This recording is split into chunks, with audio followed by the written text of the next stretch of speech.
Conseil des ministres muni abaro buludala an ka jamana ɲɛmaa ka dagɔrɔ n'u tali kɛ wa colonel Asimi Goita la arabadon n'o bɛnna novembre kalo tile 15 ma san 2023. Conseil des ministres n'i y'a ta k'a lajɛ a bilalen bɛ jamana ɲɛmaa ka bonya n'a ka yamaruya kɔnɔna la mun tali kɛ palais de Kuluba la nin kɛnɛ in ka conseil des ministres a ye projet de texte dɔw kɔni ta ka olu adopté o kɔfɛ ka tila ka kunnafoni fana dɔw di a kɛnɛ kan.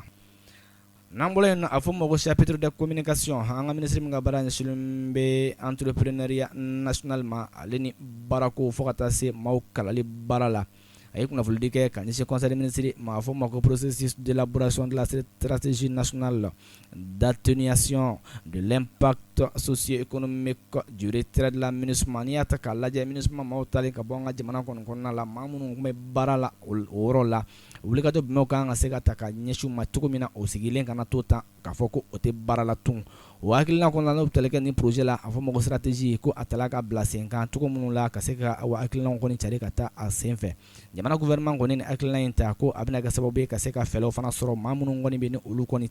sigila ka bolo da sen kan ni o kɔni ka baaraw kɔni jɔ la fɔlɔ ka fɛɛrɛ ɲini u la u bɛ se ka baaraw sɔrɔ cogo min na ka kɛ yanni u waatiw cɛ. Nin stratégie in k'i b'a ye k'a fɔ a bɛna kɛ sababu ye jamana yɛrɛ ka miirina don a bɛna kɛ sababu ye fana ka se ka fɛɛrɛw sɔrɔ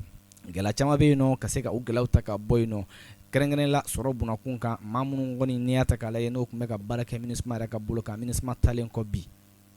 ni gafe in k'i b'a ye k'a fɔ a stratégie in kɛrɛnkɛrɛnnen la a bɛ ka kuma fɛlɛ minnu kan a bɛ k'i sinsin kosɛbɛ wa fɛnba naani kan o ye jumɛn ye a fɔlɔ bɛ fɔ ma ko mesure d'urgence ka fɛlɛw ɲini jɔnɔ ka sɔrɔ waati kɔnɔ ma kɛ a la o kɔfɛ a bɛ fɔ ma ko développement des compétences ka se k'u ka seko ni dɔnko fana ka olu fana bila yiriwa minɛn kɔnɔna la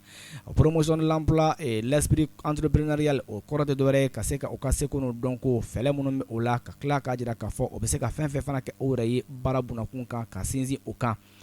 O kɔfɛ appui aux entreprises et la fourniture des services sociaux de base i bɛ k'a fɔ ka dɛmɛ ta k'a ɲɛsin mun bɛ tali kɛ ni entrepreneur minnu bɛna baara kuraw daminɛ o kɔfɛ tuguni ka tila ka mun bɛ tali kɛ wa an ka jamana kɔnɔ dɛmɛ bɛ se ka don o ma cogo min la o bɛ ka baara minnu kɛ nin ye wa sigidaw kɔnɔ o bɛ se ka kɛ yiriwali sababu ye ani a sira ye cogo min na an ka jamana kɔnɔ jamana bɛ se ka ɲɛtaa sɔrɔ nin stratégie in ko i b'a ye k'a fɔ a bilalen bɛ sen kan a bɛna kɛ sababu ye sa mun bɛ tali kɛ comité de suivi évaluation o dɔ bɛna sigi sen kan a se ka baara ninnu kɔni tɛmɛ cogo min na nin minisiri yɛrɛ ka laɲiniw kɔnɔna la Bamakɔ novembre kalo tile 15 san 2023 secrétaire général du gouvernement Mahamadou Daɲo ale bolo nɔ bɛ sɛbɛnw la.